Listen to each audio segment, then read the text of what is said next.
Thank you so much, Madam Speaker. I rise in strong opposition to this ridiculous Republican attempt to deny reality.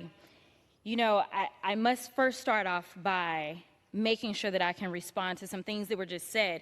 As a member of the Agriculture Committee, you probably know, just like I do, that we have a thing that we've been fighting for called sustainable aviation fuels. And this is something that we know. In speaking to organizations such as Boeing, we know that we can actually operate planes off of something like sustainable aviation fuels, and they are ready to do the hard work. And guess what? Our farmers are ready to participate. Our farmers need to make sure that they are going to expand their options for earning $1 because we have this thing called climate change that's taking place. And right now, especially in the state of Texas, we are losing so much of our farmland because of this thing called climate change. We just had wildfires that destroyed fires. We know that right now, when it comes to our sugar crops, we're having issues because it takes 6 years just to raise a sugar crop. So guess what?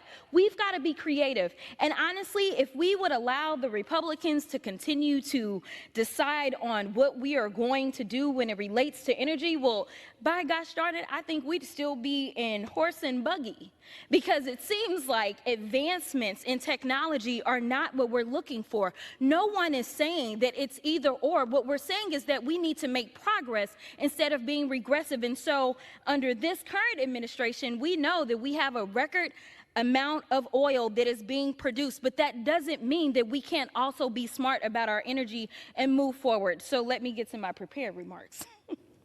Instead of taking action to build on President Biden's progress, House Republicans would rather sit on the sidelines in the least productive Congress in modern history and ridicule rather than serve.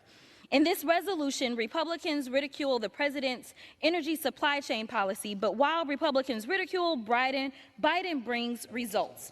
President Biden and the Democratic Party— The gentlewoman's time has expired. Madam Speaker, I'll yield the gentlewoman another 2 minutes. The gentlewoman is recognized. Thank you so much, Madam Speaker. President Biden and the Democratic Party brought billions of dollars in investment into the U.S. energy sector through the Inflation Reduction Act. Republicans ridicule the president's record on jobs in the energy sector, but Biden is bringing over 1.4 million jobs to the U.S. through the IRA. Republicans ridicule the president's record on gas prices.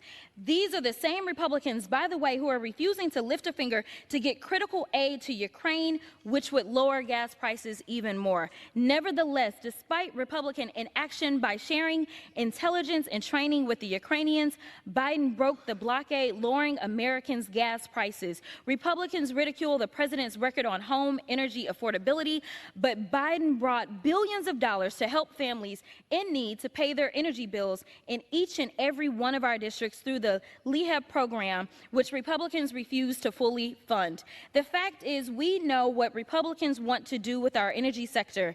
They showed us when they passed H.R. 1, which would put polluters over people. So without a positive agenda of their own, they stand on the sidelines to ridicule President Biden's agenda. I appreciate this resolution, if for no other reason than it clarifies where my colleagues on the other side of the aisle stand. I want the American people to know that Republican ridicule of President Biden's agenda to combat climate crisis by lowering energy costs and investing in America, while Republicans ridicule, Biden brings results. With that, I yield the balance of my time.